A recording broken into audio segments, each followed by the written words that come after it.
Meus queridos irmãos, boa noite. Que a paz do nosso Deus seja abundante nos nossos corações. É um culto festivo de gratidão ao Senhor por 47 anos dessa querida igreja e tenho a honra de ser o mensageiro. Portanto, muito agradecido estou pelo convite feito pelo reverendo Baltazar, juntamente com o seu digno conselho, para acompanhar vocês neste ensejo desde o dia de ontem. Estive com a minha família ontem à noite, não puderam me acompanhar hoje, porque quando o pastor sai, a esposa tem que ficar, né? Senão a igreja reclama muito. Quando a esposa fica, reclama menos, porque parte dele fica também. Então ela ficou, mas saiu muito contente de participar com os irmãos ontem aqui do culto. Eu quero agradecer a maneira fidalga com que o pastor Baltazar e a sua família me receberam na casa deles, a acolhida desde ontem. Família simpática, eles cozinham juntos, vocês sabiam? Eles vão para a cozinha juntos, então são unidos até na cozinha e fazem coisas deliciosas, de maneira que eu vou voltar para casa um pouquinho mais gordo, quebrando a minha dieta. Então eu quero agradecer a família pastoral, a recepção. Também dizer que além do jovem Felipe, que é membro da minha igreja, estou vendo aqui o Marcos, sua esposa Flaviene, né, que estão aqui no culto. Deus abençoe vocês. Meus alunos aí do seminário também, que aqui consigo divisar. Irmãos queridos, vamos ler o Salmo 126. E vamos para a ginástica do crente, ficar de pé, não é? E ler este salmo.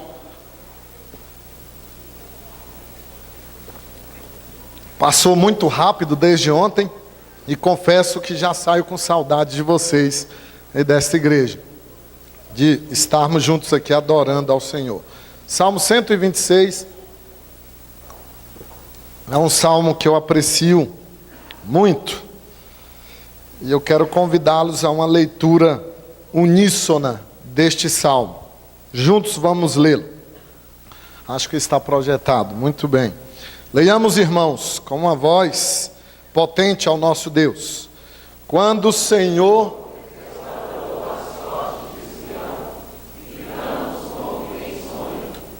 então a nossa boca se encheu de riso e a nossa língua de júbilo. Então entre as nações se dizia: grandes coisas o Senhor tem feito por eles. Com efeito, grandes coisas fez o Senhor por nós. Por isso estamos alegres. Restaura, Senhor, a nossa sorte, como as torrentes no Negueb. Os que com lágrimas semeiam, com júbilo ceifarão. Quem sai andando e chorando enquanto semeia, voltará com júbilo, trazendo seus feixes. Agora, juntos, bem forte, o verso 4. Restaura, Senhor, a nossa sorte, como as torrentes no Negueb. Senhor, fala conosco nesta hora. Tua palavra poderosa, restauradora, nutritiva. Ó Deus, dá-me do teu favor.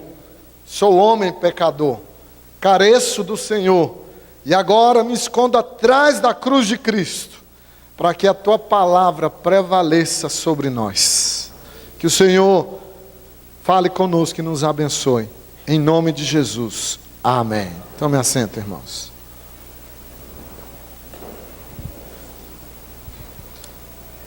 Irmãos, eu gosto de ler tiras cômicas. Eu não sei se você tem esse hobby, eu tenho. E eu li um dia desses uma tira cômica muito interessante.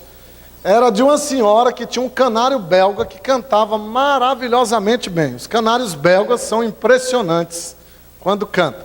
E um dia ela resolveu limpar a gaiola do seu canário belga de uma maneira que não se usa limpar com um aspirador de pó. Então ela foi lá e começou a limpar com o aspirador. Neste ínterim, tocou o telefone. Ela deixou o aspirador funcionando e foi atender o telefone. Quando voltou, o aspirador succionou o pobre do passarinho para a bolsa de resíduos. Ela ficou tão desesperada, porque havia feito um dano tão grande ao seu passarinho, abriu o aspirador, chegou até a bolsa e lá estava o passarinho vivo, porém aturdido, cheio de pó, desesperado, nem o nome mais dele ele sabia. E ela ainda desesperada, o que eu fiz com o meu passarinho, cheio de pó, quase morto, correu para o banheiro e deu uma ducha de água gelada nele. Lavou completamente. Agora o passarinho estava tremendo de frio. E ela ainda desesperada disse, meu Deus, o que eu fiz? Correu para o quarto, pegou o secador de cabelos e deu um jato de ar quente no pobre passarinho. E ele sobreviveu a esses extremos. Porém, nunca mais cantou como antes. Quando eu li isso aí, eu pensei, nós somos assim. Adversidades podem nos impedir de cantar até ao Senhor. Luto pode nos impedir de cantar e nos transformar em seres enclausurados, ensimesmados, que se sentam sobre a sua dor, como se fosse a única dor do mundo, e ali permanecem chorões, resmungões, murmurões. Adversidades podem nos impedir de cantar. Disso trata esse salmo, irmãos. Este salmo é pós-exílico, segundo Calvino. O povo compõe este salmo, o autor, quando retorna do cativeiro babilônico, que durou 70 anos de sofrimento, de dificuldades, de adversidades. E às vezes nós não temos ideia do que foi o cativeiro babilônico para o povo de Israel. Foi algo bastante traumático, irmãos. Não foi fácil. Nabucodonosor, insano, invade Jerusalém, destrói os prédios públicos, molesta as mulheres, mata os homens, destrói o templo e leva alguns dos seus cativos para subjugá-los, destruir sua cultura, para transformá-los em babilônios. E isso para o povo judeu foi terrível, foi atroz, foi uma dor incurável. Se você quer ter uma ideia do que foi o cativeiro babilônico, dá uma lidinha no Salmo 137. Observa o que eles dizem: às margens dos rios da Babilônia, nós nos assentávamos e chorávamos, lembrando de Jerusalém, de Sião, do templo, lembrando-nos da nossa família, do culto, dos sacrifícios. Mas se você quer aprofundar no seu conhecimento do que foi o exílio, dá uma lidinha num livro que tem um nome fascinante: Lamentações de Jeremias. É isso mesmo. Ele chora o funeral de Jerusalém. E a coisa foi tão séria que as mães piedosas cozinhavam os seus filhos e os comiam. Dada a fome, o desespero do que foi esse cativeiro. Mas este salmo, irmãos, nos mostra como eles reagiram diante dessa adversidade. Este salmo nos mostra como nós devemos reagir no dia da nossa adversidade. Todos nós temos. Se você não tem, é porque ou você está saindo de uma, ou vai entrar em uma. Mas nós temos adversidades, temos dificuldades, temos problemas. Como vamos reagir?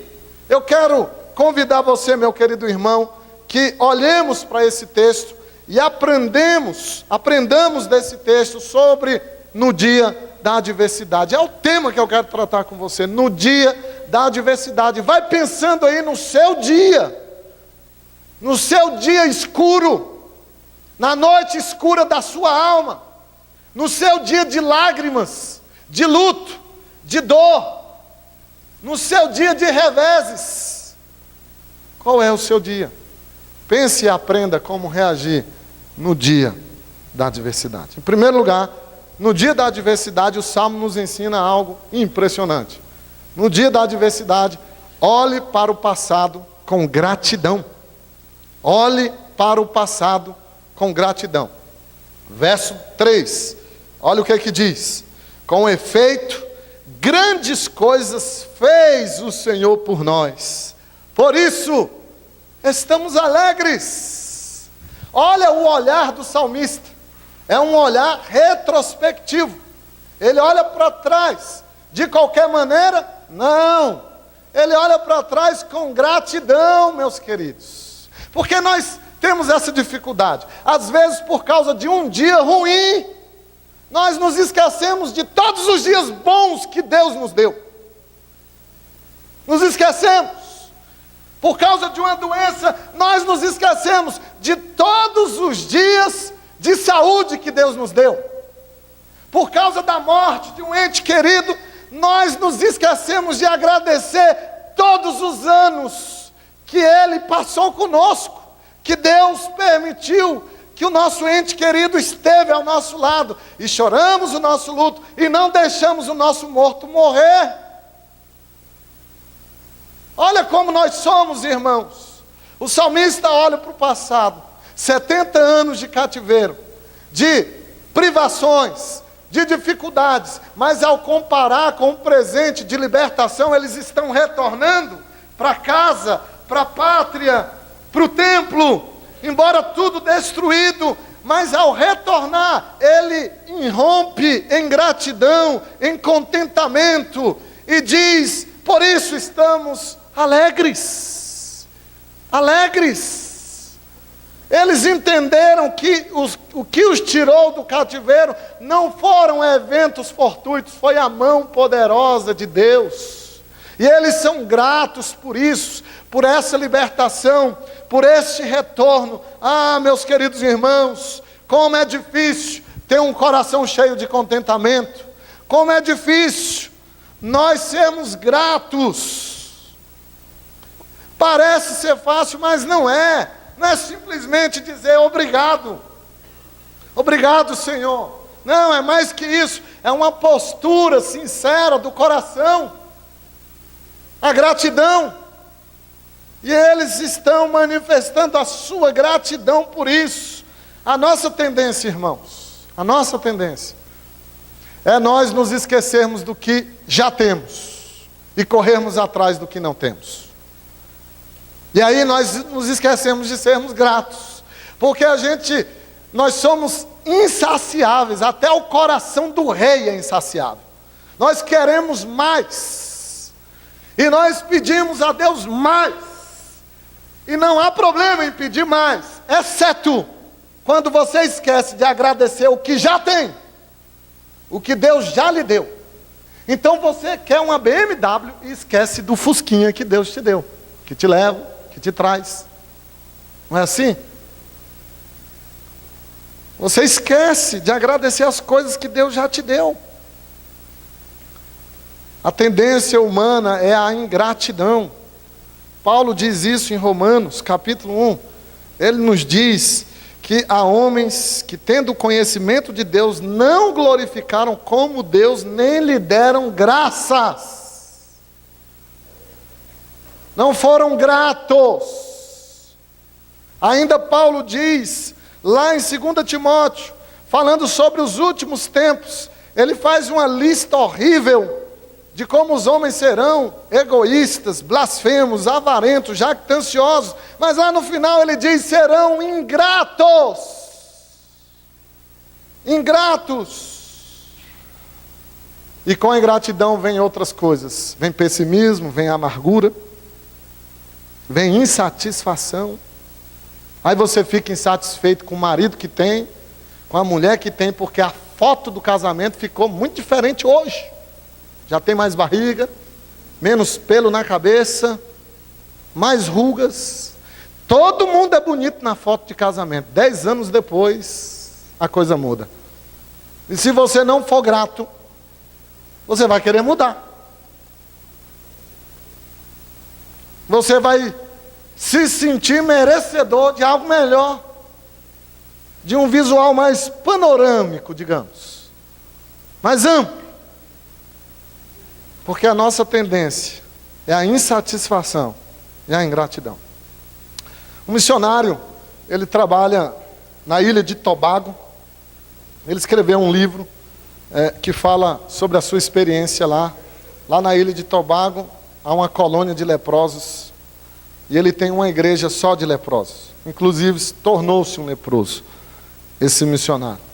E ele estava numa vigília nessa igreja, e de repente, ele pediu a algum irmão aqui que queira cantar um hino da sua preferência. E do meio da igreja, levanta uma jovem que tem o rosto carcomido pela lepra. Já não tem parte do nariz, não tem uma das orelhas, e ela vai caminhando firmemente até o centro onde está o missionário, levanta uma das suas mãos sem alguns dos dedos, comidos pela lepra, e diz àquele missionário: podemos cantar aquele hino?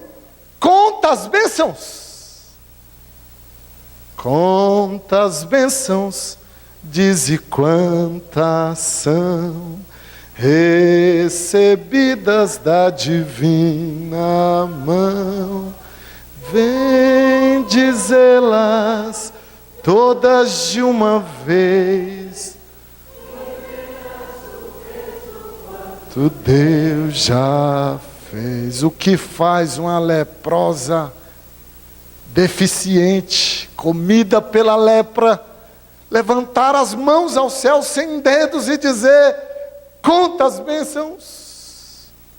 Se não a gratidão ao Senhor, se não uma vida rendida ao Senhor. O que faz um cancerígeno em estado terminal dizer obrigado, Senhor?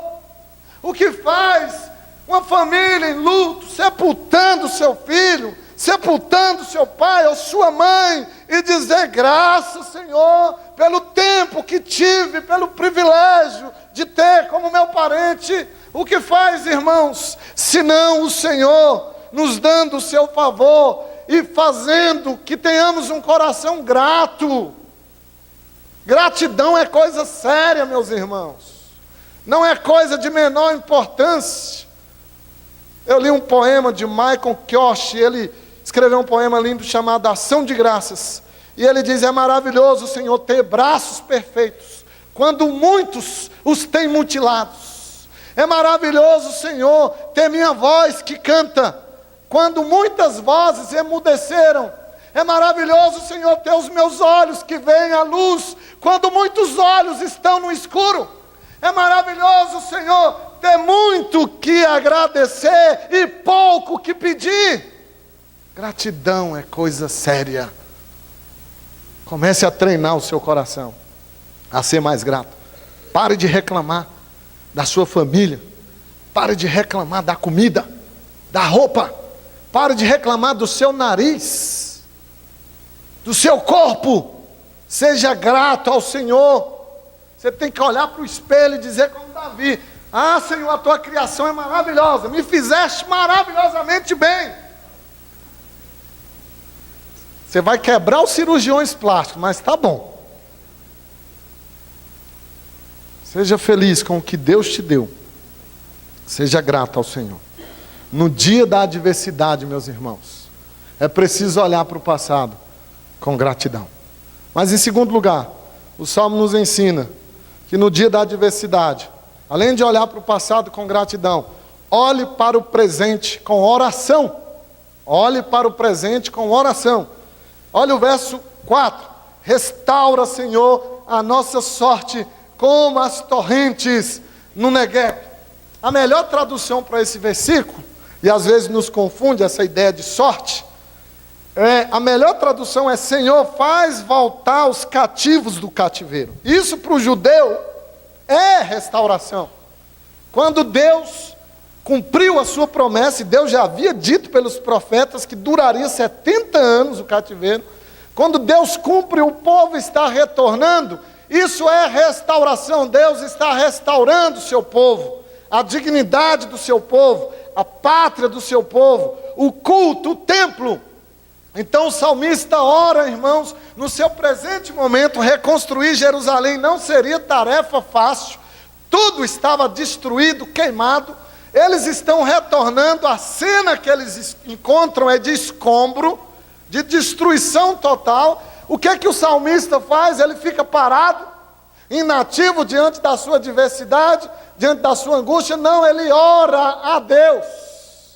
E ele pede ao Senhor restauração. E para falar dessa restauração, ele exemplifica com um fenômeno que acontece até hoje na região da Palestina, que são as torrentes do Negueb. O Negueb é um deserto ao sul de Judá, muito seco, inóspito, um lugar inabitável. Mas quando chove nos montes, a água desce, formam-se rios temporários.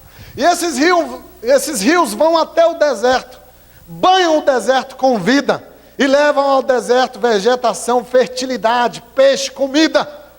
E os colonos vão até essas margens e cantam de júbilo para plantar e para colher. Houve restauração, Deus fez chover no deserto. O salmista olha para esse fenômeno da natureza e diz: Senhor, assim como o Senhor faz emanar água do deserto, restaura o teu povo.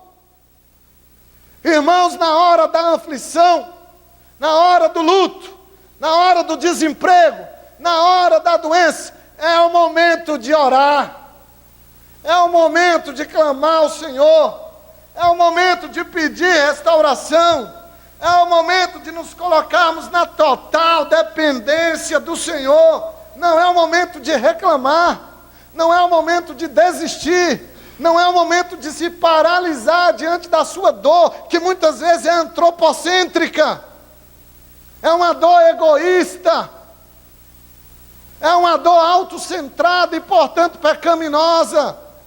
Para o crente, a dor tem que ser cristocêntrica.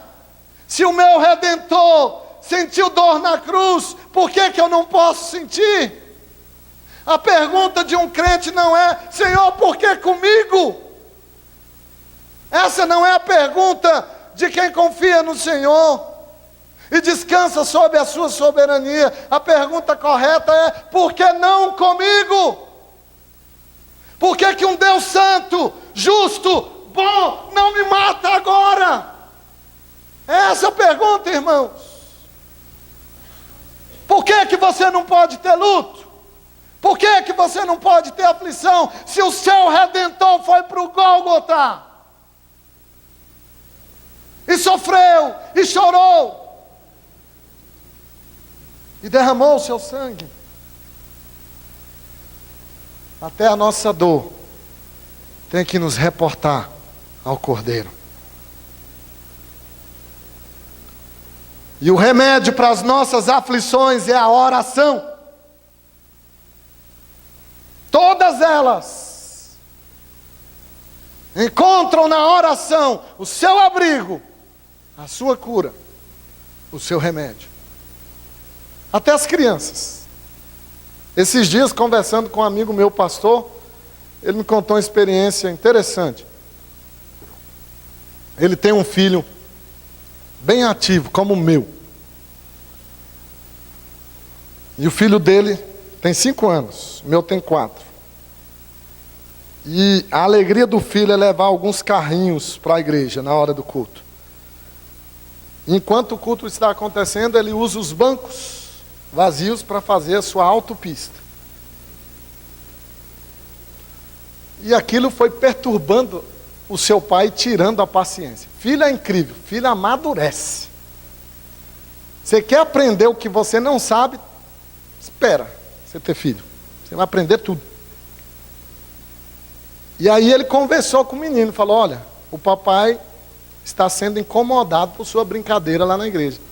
Da próxima vez, se você levar seus carrinhos, fazer barulho, o papai vai parar de pregar, pegar você, levar lá no fundo e dar umas palmadas.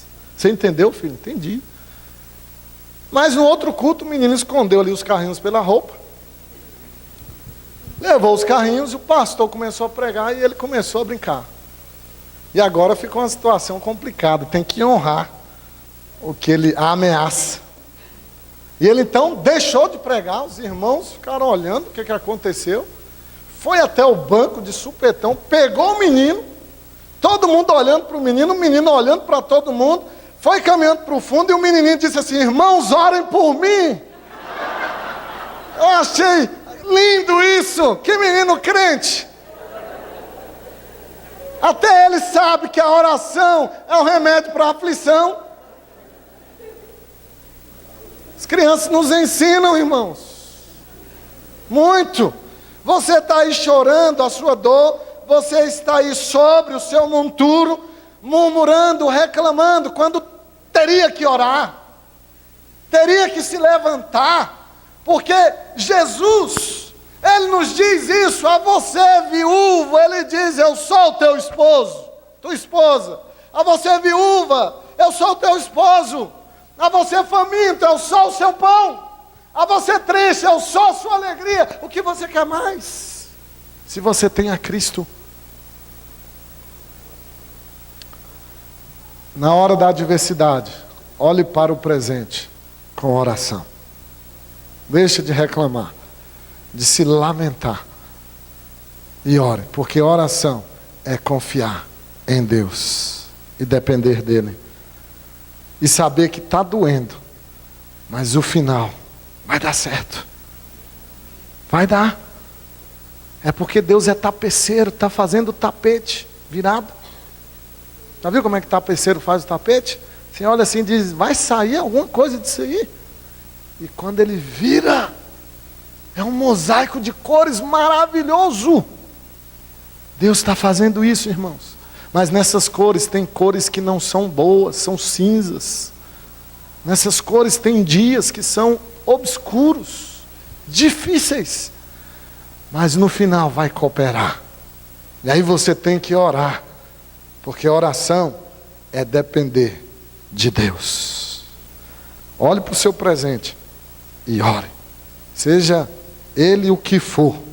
Luto, desemprego, aflição, dor. Um filho drogado. Um marido distante. Seja o que for. Ore e diga, Senhor, eu não sei o final, mas eu confio no Senhor. Faça como Jó. Jó não soube a razão do seu sofrimento. Ele fez 18 perguntas para Deus. Por quê? Deus não respondeu nenhuma. Mas ele viu Deus. E isso foi suficiente. No seu sofrimento ele viu Deus. E Jó disse isso. Ainda que tu me mates, eu confio em ti. Olhe para o presente com oração. Mas vamos avançar. Além de olhar para o passado com gratidão, para o presente com oração, o Salmo nos ensina que no dia da adversidade, olhe para o futuro com esperança.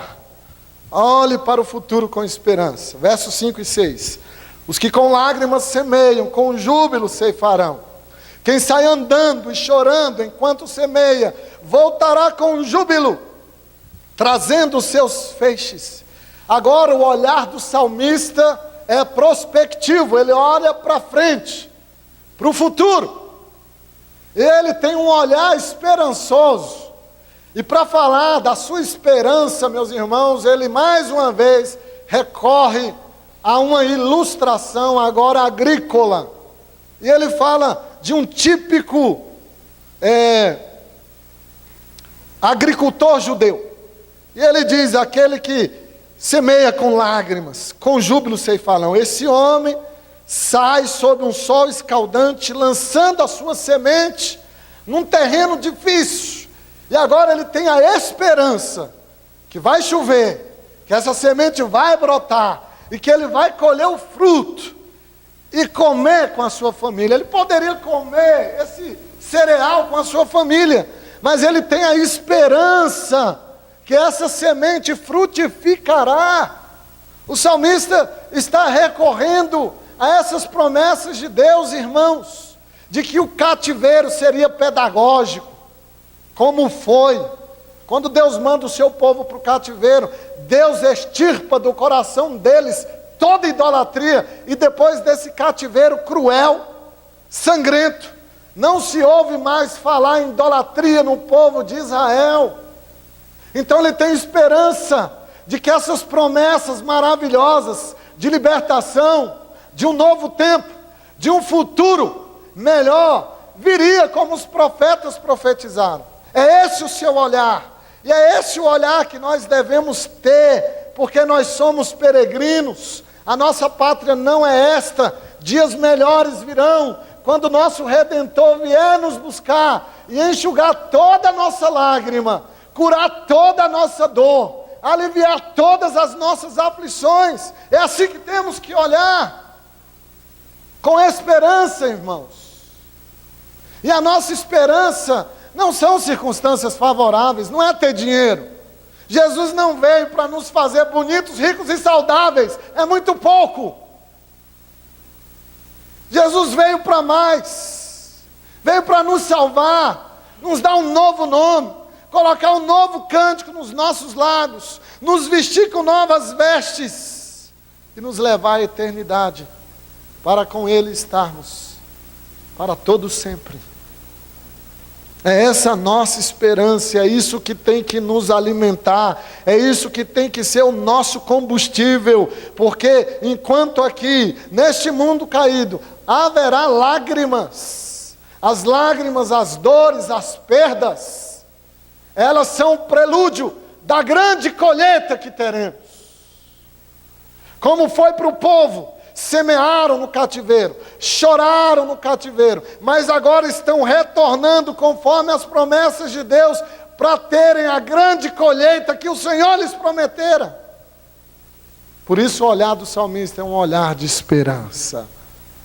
Irmãos, é contraditório um crente que não tem esperança, porque a nossa esperança não são fatos, não são circunstâncias, é uma pessoa, é Jesus.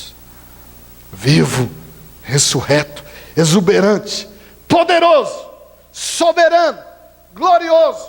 Paulo diz isso, lá em 1 Timóteo, capítulo 1, versículo 1, ele diz, Jesus Cristo, a nossa esperança. Este salmo nos leva até Jesus, porque ele nos fala disso, que a esperança que temos é Jesus, uma pessoa que não nos frauda, que não nos engana, e que está conosco. Por isso você não pode ser um pessimista. Você não pode se entregar às suas dificuldades, às suas dores, resignadamente, passivamente, da pior maneira. A Bíblia nos autoriza, irmãos, a ter esperança, porque Jesus é a nossa esperança. E poderia ser pior. Alguém tem uma dor maior que a sua. Você não está sozinho. Alguém tem um luto maior que o seu. Você ainda está bem. Olha ao seu redor. Dá uma visitadinha aqui no hospital de vez em quando, para você ver o que é. Você está reclamando. Você quer paz. Olha lá, o cemitério está tudo em paz. Você quer essa paz? Ninguém incomoda ninguém no cemitério. É a paz de cemitério que você quer? É engraçado, né? O povo reclama da vida, mas ninguém quer morrer. Eu perguntei lá na minha igreja, quem quer ir para o céu? Todo mundo. Quem quer ir agora? A mão baixou. Por que será? Nenhuma mão ficou. A gente quer ir para o céu, mas não quer morrer. A gente reclama. Poderia ser pior, meus irmãos. Eu li outra tira cômica do Snoopy. Gente, Snoopy é um filósofo. Ele e Charles Brown. Eu gosto do Snoopy. Fantástico. Toda semana eu leio uma tirinha dele. Eu li uma, que era Natal. Ele estava triste, porque a família comemorando a ceia de Natal, peru lá na mesa, todo mundo feliz. E ele estava triste, porque estava do lado de fora. Aí quando ele está triste, ele vai para a casinha. Sobe no telhado, aí começa a filosofar. Olhar para o céu, aí disse, só porque eu sou cachorro, estou aqui fora, com comida de cachorro. E ele olhava pela janela, sua família lá desfrutando. Eles estão lá, comendo o peru. E eu aqui, com comida de cachorro. De repente, uma luz na sua mente. Ele senta, olha de novo e diz, ainda bem que eu não nasci peru. Não podia ser pior? Podia? Olhe para o seu futuro com esperança. Olhe para Jesus. Olhe para as promessas de Deus.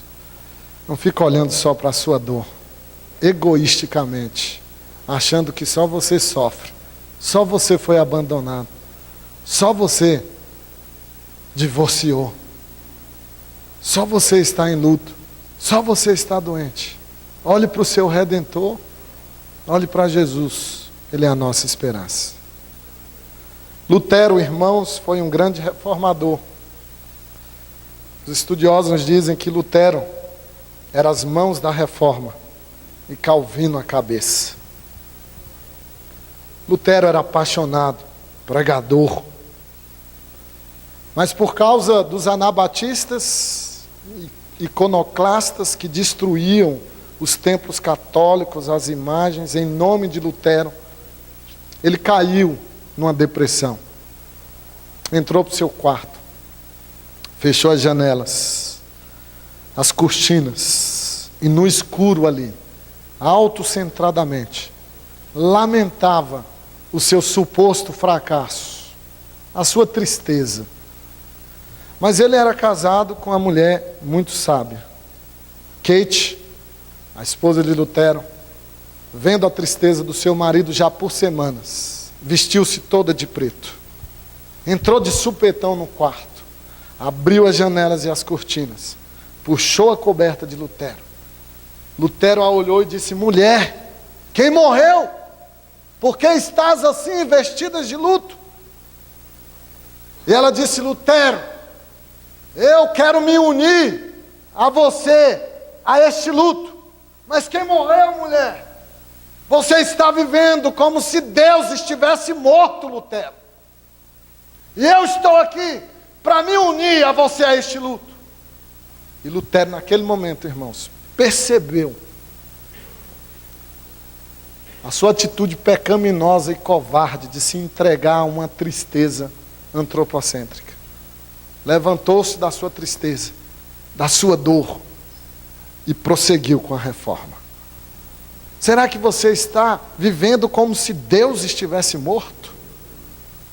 Como se Jesus não estivesse com você? Levante-se da sua tristeza. Como seu pregador nesta noite, deixe-me sussurrar isso nos seus ouvidos. Levante-se da sua dor. Levante-se da sua desgraça. Não é tempo de ficar aí sentado, chorando, lamentando. É tempo de se levantar, de agradecer ao Senhor, de orar e de ter esperança. Porque é isso que o Senhor nos manda fazer hoje, no dia da nossa adversidade. Gratidão, oração e esperança. Que Deus te dê isso, em nome de Jesus. Eu quero convidar você que quer receber uma oração pastoral. Vem aqui à frente, eu quero orar por sua vida. Se você enfrenta angústias, dores, e você quer agradecer ao Senhor, quer orar agora, e quer esperança, eu quero orar por você nessa hora. Vem aqui à frente, para nós orarmos juntos e pedirmos isso ao Senhor. E eu me uno a você nesta oração, e estarmos aqui à frente, é para dizermos da nossa dependência do Senhor, e do quanto precisamos de um coração grato, de um coração que ora, e de um coração cheio de esperança. Ó Deus, nós te louvamos por tua palavra pertinente, por este salmo escrito há tanto tempo atrás, que no seu contexto histórico serviu aqueles irmãos, e que hoje, ó Deus, nos leva até Cristo a nossa esperança, nos leva até Cristo, aquele que é o nosso sumo sacerdote, que nos intermedia e nos leva até o Senhor, nos leva até Cristo, que nos ensina a sermos gratos. Ó Deus, nós te pedimos que na hora da nossa dor, na hora da nossa adversidade, quando não vermos milagres, que a nossa fé não feneça, Que a nossa fé, ó Deus, não sucumba, mas que possamos, em meio à nossa dor, por razões alhures, razões que forem, possamos confiar no Senhor, nos entregar total e completamente aos teus cuidados. Abençoa os meus irmãos que estão aqui, abençoa essa igreja querida, ó Deus, neste dia festivo, alegre, mas certamente tiveram dias de angústia, de dores, de aflições, e que esta igreja, ó Deus, possa apropriar-se cada dia mais de Cristo, cada dia mais da Tua palavra, que a nossa vida, ó Senhor, seja agradável a Ti, até na nossa dor.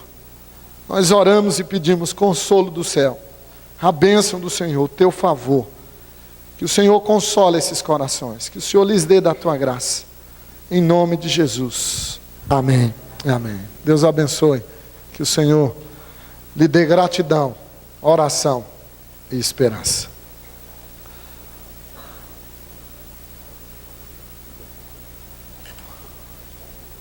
Irmãos, foi muito bom compartilhar com vocês esses dias. Fiquei feliz de conhecer essa igreja. E estaremos orando uns pelos outros. Orem por mim e eu oro por vocês. Porque família é assim. Você cuida de mim para eu cuidar de você, não é isso? Um cuida do outro, para o outro cuidar. Então que Deus abençoe. Obrigado, pastor. Deus abençoe.